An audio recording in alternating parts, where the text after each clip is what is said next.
ഓം ശ്രീനാരായണ പരമഗുരവേ നമഃ.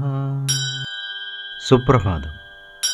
1067 ദിവസമായി ഇന്ന് 2024 ഏപ്രിൽ മാസം 16 ചൊവ്വാഴ്ച. 1199 ആണ്ട് മേടമാസം 3 ഗുരുവചനങ്ങളിലൂടെ മനുഷ്യന് ജാതിയില്ല എന്ന് നാം പറഞ്ഞതായി എഴുതി വയ്ക്കാൻ വിരോധമില്ല.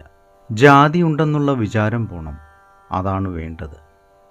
ജാതിയെ സൂചിപ്പിക്കുന്ന പേരുകൾ ഉപയോഗിക്കരുത്. ശ്രീനാരായണ ഗുരുദേവൻ. ശ്രീ മങ്ങാട് ബാലചന്ദ്രൻ തയ്യാറാക്കിയ ശ്രീനാരായണ ഗുരുവിൻ്റെ 366 മഹത്തായ ചിന്തകൾ എന്ന പുസ്തകത്തിൽ മനുഷ്യന് ജാതിയില്ല എന്ന് വിവരിക്കുന്ന ഭാഗമാണ് ഇന്ന് അവതരിപ്പിക്കുന്നത്. മനുഷ്യന് ജാതിയില്ല എന്ന് നാം പറഞ്ഞതായി എഴുതി വയ്ക്കാൻ വിരോധമില്ല. ജാതി ഉണ്ടെന്നുള്ള വിചാരം പോണം, അതാണ് വേണ്ടത്.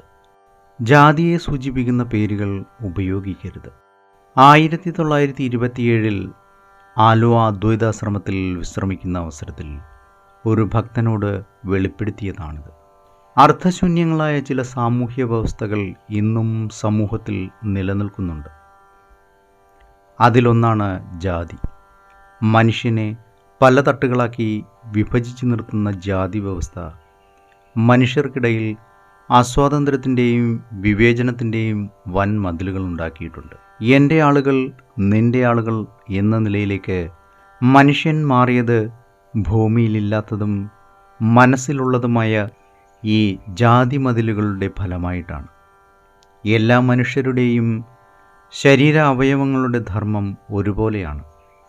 ആരും കണ്ണുകൾ കൊണ്ട് കേൾക്കുകയോ കാതുകൾ കൊണ്ട് കാണുകയോ ചെയ്യുന്നില്ല.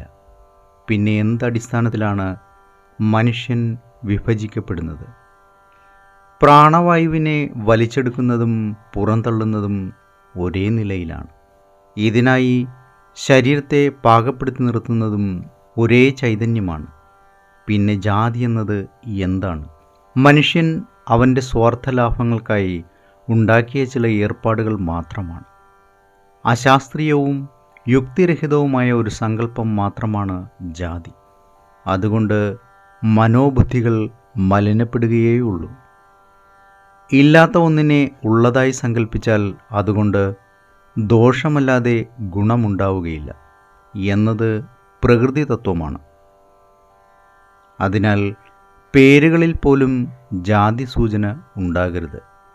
മനസ്സിനെ ഈ വിധം പാകപ്പെടുത്തിയാൽ നിരവധി ക്ലേശങ്ങൾ ഒഴിഞ്ഞു പോകും. ഏവർക്കും നന്മ നിറഞ്ഞ ഒരു സുദിനം ആശംസിച്ചുകൊണ്ട് നിർത്തുന്നു. നന്ദി, നമസ്കാരം. ഗുരുധർമ്മം ജയിക്കട്ടെ. ശബ്ദം നൽകിയത് സുജീഷ് മഹേശ്വരി.